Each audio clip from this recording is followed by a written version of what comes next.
Welcome to the Calm Analytics channel. I'm Boris Tiesenghausen. Today is August 12th. The main news at this moment. Remember, just a couple of days ago in one of the programs, we talked about how, at this rate, Russians will soon be lined up along the road where Putin is driving, just like in North Korea, and they will be waving their little hands at him, as happens in North Korea. We talked about this just a few days ago. I thought that was still a long way off. Let's watch this video. На всех пригорках тоже люди собрались. Многие машут. И так на протяжении всего проезда кортежа.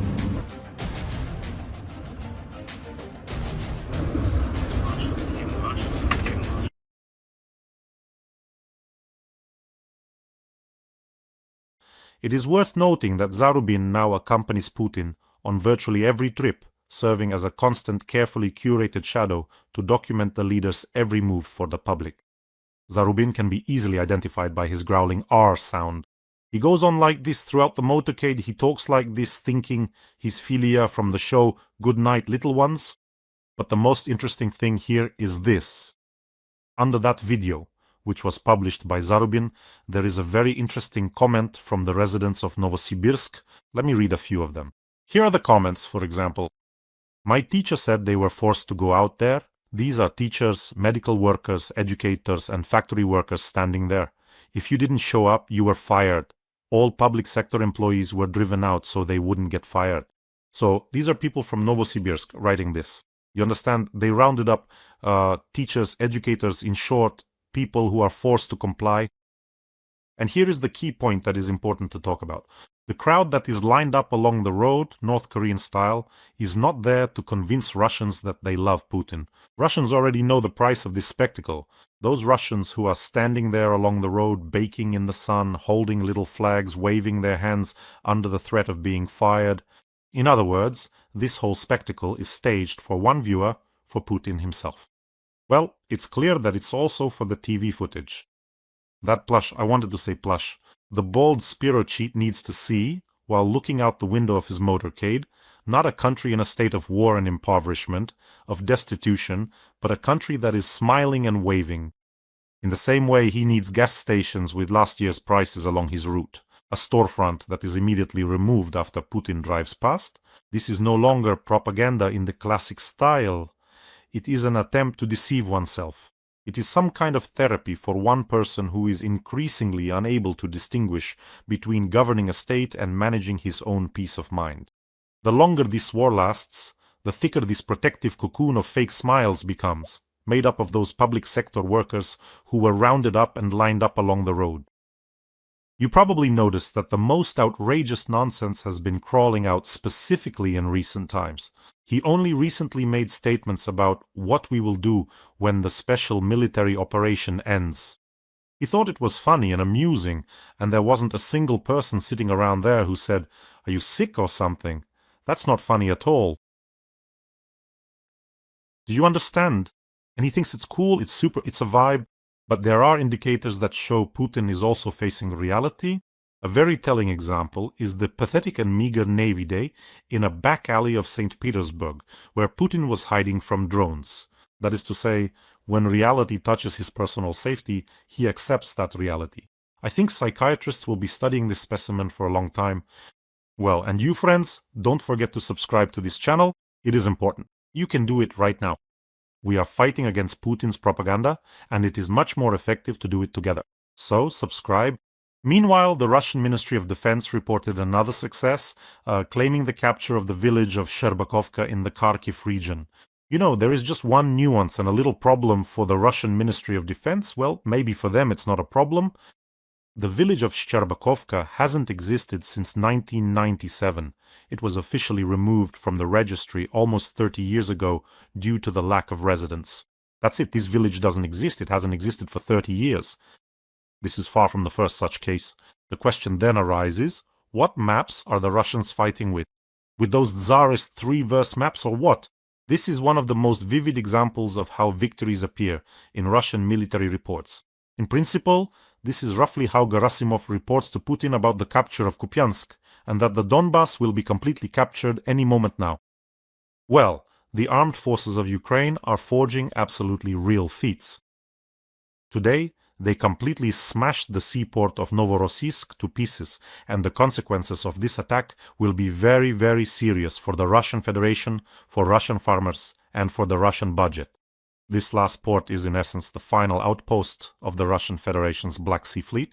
Let me remind you that it was precisely to Novorossiysk that the remnants of the Black Sea Fleet fled from Crimea, from their main base in Sevastopol. The attack on the port of Novorossiysk was complex. They struck with aerial drones, including jet-powered ones, by the way. Neptune missiles also arrived and, well, uncrewed surface vessels sailed in. In short, they took out the air defense positions, took out the piers, and took out the port infrastructure.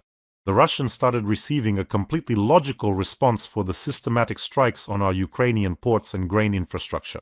After the strike on Novorossiysk, the Russians immediately faced two very serious problems, because two of Russia's largest grain terminals were immediately shut down. And these are very significant export capacities. That is, two terminals with a combined export capacity of nearly 16 million tons per year were stopped simultaneously. A huge deep water port complex with its own piers and grain elevators was hit. In general, and let me remind you that Novorossiysk is not only the base where the remnants of the Black Sea Fleet have taken shelter, but also one of Russia's main grain gateways to the world. Russia remains the largest exporter of wheat, and the bulk of its exports go specifically through Black Sea ports. The Russian grain industry warned representatives of this sector a month ago that continued attacks on port infrastructure could seriously disrupt exports through the Black Sea. Well, there you have it. Now, the war has simply kicked open these main export gates of the Russian Federation. A state of emergency has been declared in Novorossiysk, and the water supply has even been cut off. I saw several videos from there today. They were recorded by local residents who are saying, there hasn't been an attack like this before. It's scary, it's terrible, we need to leave, and so on. Did you want to create a naval blockade for Ukraine? Well, you're going to have your own naval blockade. And Ukraine is performing an absolutely incredible feat. In every episode, we have an important fundraiser for the defense forces of Ukraine.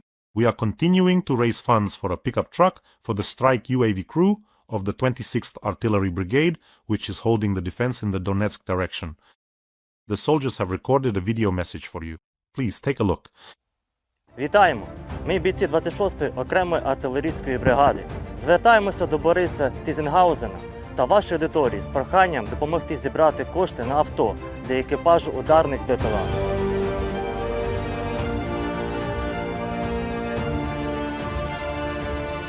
Будемо дуже вдячні Борису та кожному, хто підтримує наш збір. Кожна гривня – це внесок у нашу роботу, а значить, в нашу спільну боротьбу. Дякуємо за підтримку. Слава Україні! Let's help our warriors from the 26th Artillery Brigade. The link to the fundraiser is in the description of this video. There is mono, private, and PayPal for those who want to help from abroad. The QR code in the corner also leads to the fundraiser. That's for those who are watching me on another channel. And of course, the Russians will not stop striking our ports, but they have been doing this since the very beginning of the war. And now, finally, they will receive the toughest possible response. They are already receiving it. To understand the situation, let me read you a post. I rarely do this, but here perhaps it is necessary. I will read a post by a popular Russian military blogger, one of the most popular, I would say. Quote, "What the Ukrainians have done in the Sea of Azov and the Black Sea to our logistics, I can only call a catastrophe. In their operation to isolate Crimea from the mainland, the destruction of maritime logistics is just one of the steps. There will be others, I am sure. The speed with which Magyar's henchmen carried all this out is truly nightmarish. Let's just take the facts. On July 6th, the first two vessels were hit in the Sea of Azov. By the next day, it was already 12 vessels. On July 10th, Russia closes the Azov-Don Canal to shipping. By July 14th, the number of damaged vessels exceeded 100. On July 15th, attacks begin in the Black Sea as well. 3 days later, the total count of hit vessels reached 172. A day later, tankers start burning. By August 10th, the total number of Ukrainian attacks in the Sea of Azov and the Black Sea had exceeded 200 damaged vessels. Logistics have taken a very, very serious hit. This is part of a post. Let me remind you, this is written by a popular Russian military blogger. What a good job, what a great summary. Well, you're gonna get a response that will be more than enough. Another piece of news on the topic. US Vice President J.D. Vance asked Volodymyr Zelenskyy to stop strikes on tankers near Novorossiysk. The Financial Times is reporting this. There is an important clarification here. During a phone conversation, Vance asked Zelenskyy to stop attacks on non-Russian oil tankers and the infrastructure of the Caspian Pipeline Consortium.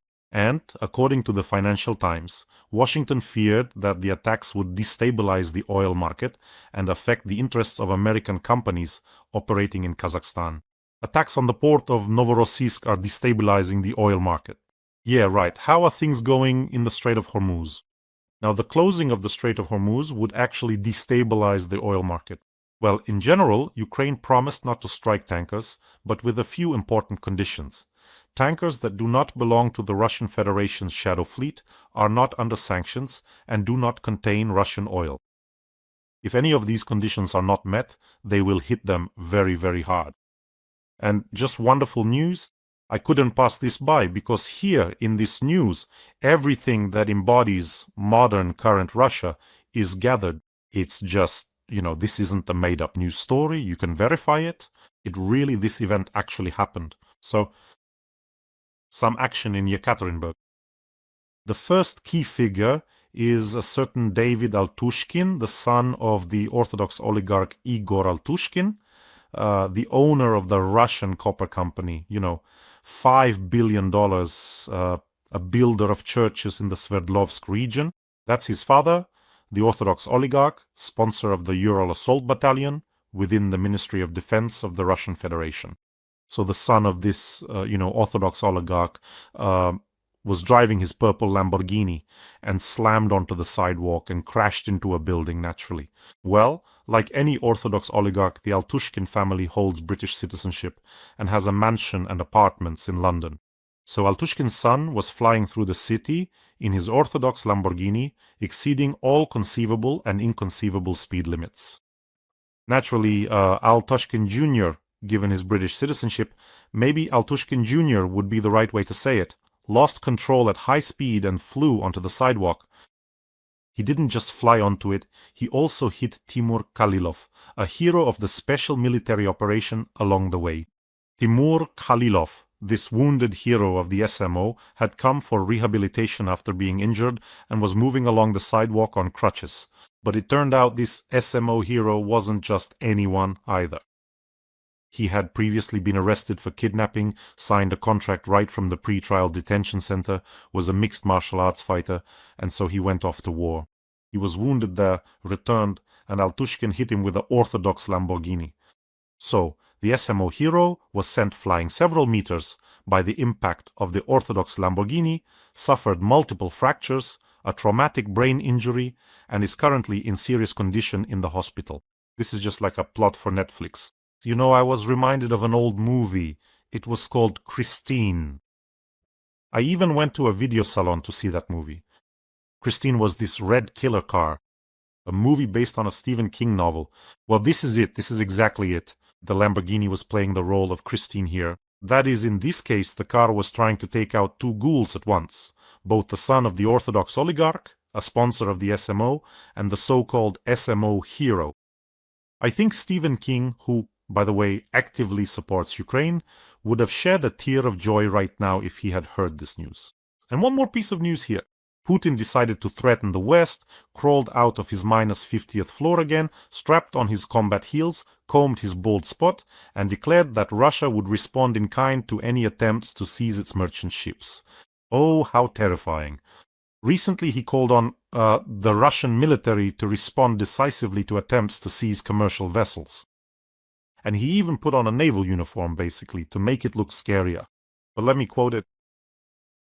We see that the authorities of some countries, in violation of international maritime law, are trying to restrict the movement of our peaceful economic operators' vessels, and recently they even came up with the possibility of seizing our ships and selling the property they looted from us. And who is this clucking about robbery here? the vile, Botox-filled jellyfish who demands that part of someone else's internationally recognized territory be handed over to it. Oh, and here some questions arise. You know which ones? The US recently seized a ship under the Russian flag, didn't they? Well, go ahead, try to take revenge on the Americans, try to seize an American tanker. Let's see how that ends. Remember that story when the Americans seized a ship under the Russian flag, which moreover was being escorted by Russian warships and a submarine. Well, those warships quickly turned around and scurried back to their ports. So Putin is calling on the Russian military to respond decisively. Well, go ahead, let's see you try to seize an American vessel. Following Putin, Medvedev is also threatening Europeans with the detention of tankers outside the Black Sea basin, that is all over the world. Oh, this one went even further. He's come out of his alcoholic hibernation and is back to his old tricks. He wrote that, "You Western European dogs, I'll show you all." Apparently Putin's threats didn't seem like enough. The dyed-haired grandpa in heels isn't as formidable anymore. So they decided to sprinkle in a few more threats from the pickled froggy. And remember, yesterday I was telling you that Putin called on Russian scientists to really try to replace Western technologies. Well, it turns out that wasn't the end of the story. The underground heel-wearer also demanded that businesses pay for all this know-how out of their own pockets. It is precisely business that should be the customer for scientific work and know-how, Putin stated at a meeting of the Council for Science and Education. Let me quote him. "We need to structure our work so that domestic businesses and enterprises act as direct customers for breakthrough scientific solutions and technologies, and take on clear obligations to create successful, competitive products based on them." Again, the windbag is blathering, just a real fan blowing air, just a textbook jerk. Just unbelievable. For 25 years, he and his cronies have been looting the oil and gas rent, completely ignoring science, and now he's demanding that businesses pay for this science, and demanding that scientists quickly replace Western technologies for him. But in the end, they'll just raise taxes on Russians anyway. Who will be left holding the bag? The Russians, of course. And here's a news item on that topic. More than a quarter of Russian companies are expecting new tax hikes starting next year. Of course, don't worry, it won't be from next year, it'll be from this one. Right after the elections, they'll slap you with new taxes, and there's no other way out. The hole in the budget is growing, which means it's time to squeeze new taxes out of the Russians. Now the Boldosaurus will climb onto the podium and start singing his favorite song, "Tighten your belts, Russians." Russia is in danger. Look, Patriarch Kirill's yacht has sprung a leak, Kabaeva has been wasting away without black caviar for 2 days, and the Kabaevs are finishing off the last lobster without salt. So let's tighten them, Russians. Well, you tighten them, and I'll help. Well, and you friends, take care of yourselves, take care of your loved ones.